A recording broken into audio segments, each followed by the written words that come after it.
Dumela, hello, my name is Teju, Adisa-Farrar. I want to thank the U.S. Embassy for inviting me here and the Maun International Arts Festival as well on its 9th year. I'm going to do one more poem. This is a creation poem. A palm nut created the legacy, 16 branches with 16 stories, but before everything, there was a handful of dirt and a chicken.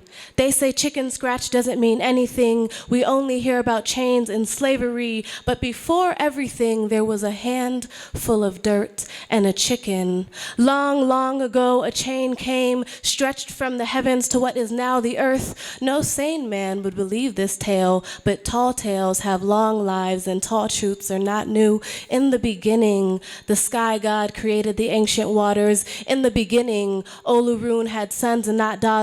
Although they birthed a nation, there was no birth.